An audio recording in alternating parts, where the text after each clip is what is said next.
You're listening to The Alex Jones Show.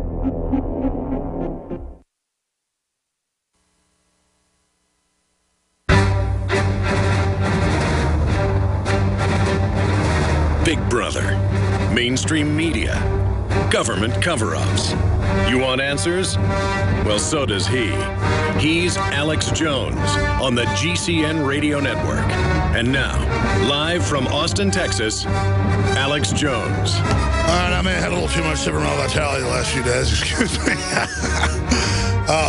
Those rants felt pretty good, though. You know why I'm doing it. I'm being honest. I know you're mad, too. At a primitive level, they're just gutting this country right in front of us. So I don't know whether to laugh, cry, or move to the Bahamas, man, but, you know. I just can't believe we're run by such scum. We're going to have our reporters pop in at the bottom of the hour. They're out investigating other secretive police substations that our intel tells us they're also interrogating people for days, in some cases, without putting them in the database. That is so illegal. I just you know, it's over the top. And then you got weird Defense Department contacts and police lieutenants being trained there to be sent to Guantanamo Bay in Cuba and Afghanistan and Iraq. I mean, it's just really nasty. And Joe Biggs, and who went on that trip? It was Joe Biggs, David Knight, and Josh Owens again? Who went to Virginia and Camp AP Hill? It was Joe Biggs. That's the training camp, AP Hill, right? I know they went to a couple of them. Fort AP Hill. Yeah, I mean, he goes, yeah, that's like the torture facilities I brought people to. You know, that's it right there. It looks like that. I mean, that's what they're training for. Now, we're showing footage of this if you're a TV viewer. That was last year. That's why I was asking the crew who went. Quite frankly, CJ's younger than I, has better memory than I. This stuff all just starts going together. It's a big, giant sandwich of evil. And I just don't even know what to say anymore. You know what? I want to take your calls. The toll-free number to join us is 800-259-9231. I want to take first-time callers here today, and I'm going to settle down. Are you upset about Obama saying he's going to ban heavy grain is what they're saying, full metal jacket, 223 rounds. That's just amazing. Claiming they're cop killer. Proposal banning armor-piercing bullets from the public. But even if you like the proposal, which is horrible enough, you got to understand, it's just like the FCC won't release what's in its plan. But the thing is, the FCC is declaring regulatory power over the internet that they never had. That's the issue. It's this bait and switching. The bigger the lie, the more they believe it. It's the same thing. What's the ATF doing under Obama? He's not even signing an executive order. That would be bad. That would be unconstitutional. But he just says, I'm ordering the ATF to ban these. And then next they'll say you can't have them. This veteran was raided and had 1,000 rounds of cop killer ammo. Oh, you can hear the headlines now. You know, that's what's so sick about this job is I know what they're going to say before they say it. I have watched these sacks of traitorous crud for 23 years, 20 years on air. I know them inside and out. The only time I'm confounded or wrong is when I underestimate how bad they are. I mean, people think I exaggerate, and I'm here to tell you, 9 times out of 10, it's people keep catching me in this because my brain dials down the numbers. And most of the time, I'm downplaying things because even I can't believe Samsung says in their owner's manual, even though we showed it to you, we're watching and listening to you, and now it's in mainstream news today that your smartphone's listening to you, and it's in the terms of service. And I tell my reporters, go into the terms of service of all these devices, do articles on this. They're like, yeah, but you already did that a year ago on another smartphone. And I go, I don't care. It's on each different type. People only care about the one they have. We should have reports every day about every device we can, reviewing how this spies on you, that spies on you. But see, back before anybody knew about this, I got death threatened and physically stalked and physically attacked over covering the Waco trial. But separately, when I came out and said that they had a microphone in the Scientific Atlantic cable box and showed it on Access Television and talked about it on radio, I mean, all hell broke loose. Death threats, you name it, serious stuff. They called me to the radio station. I got fired right after that, and they said, They said, you will shut up about this and this and that and this. And I said, you got calls? And they went, damn right we did. And we're about to get a major funding from a major state agency in advertising. There's Josh, but Chicago police are really a rough bunch. No one denies that. It's about as close as mafia police as you're going to get anywhere in the world.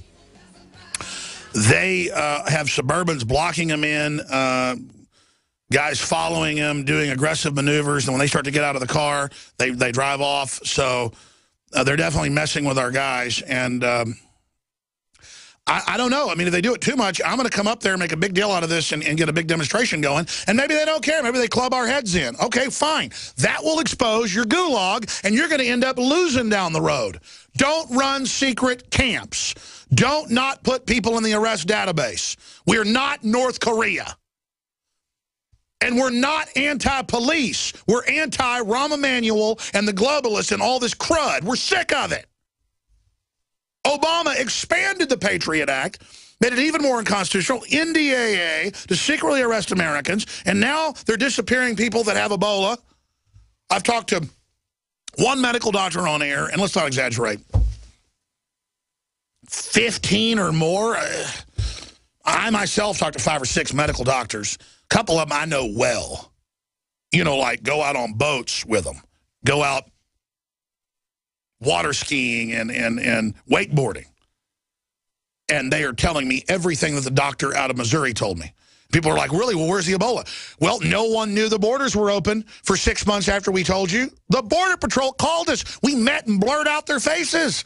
They said, go to McAllen. They come over on buses. We give them vouchers. We go. There it is happening. Border Patrol's hiding.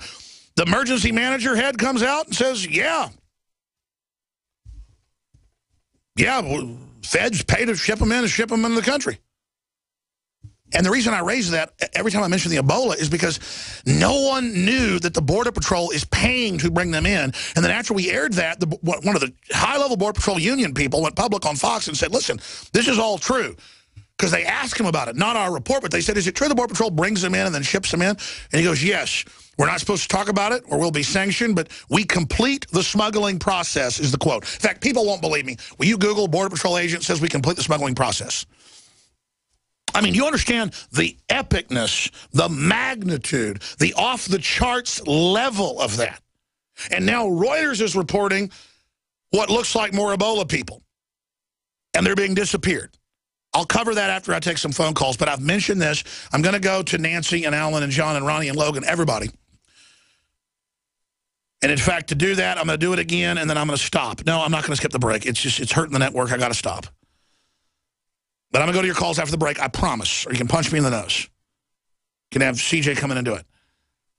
Let's play this Lessons of 9/11 from Star Trek. The video's up on Infowars.com. We just tweeted it out on Real Alex Jones.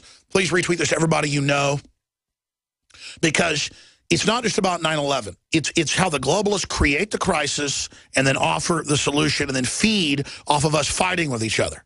This is an allegory of an alien on board the ship that has the Klingons and the humans basically fighting and killing each other, manipulating their emotions.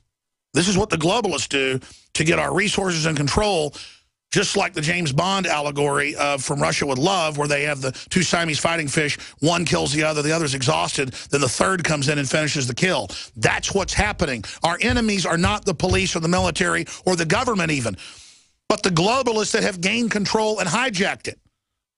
Let's go ahead and play it. Captain's log, stardate, Armageddon. The Klingons were too far distant to have been the attackers. What proof do we need?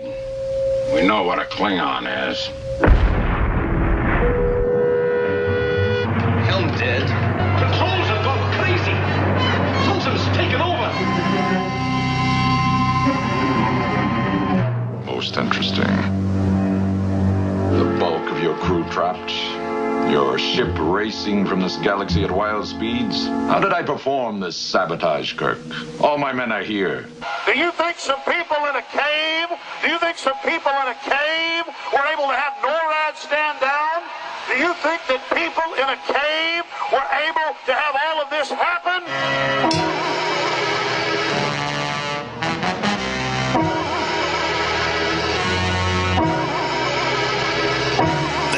There's weapons to both sides. Rothschilds, globalists, Rockefellers, Dutch royalty. They create ISIS, then our troops got to go fight them. A phantom colony, imaginary distress calls, the creation of these weapons. We will, in fact, find weapons. Do you sense a pattern?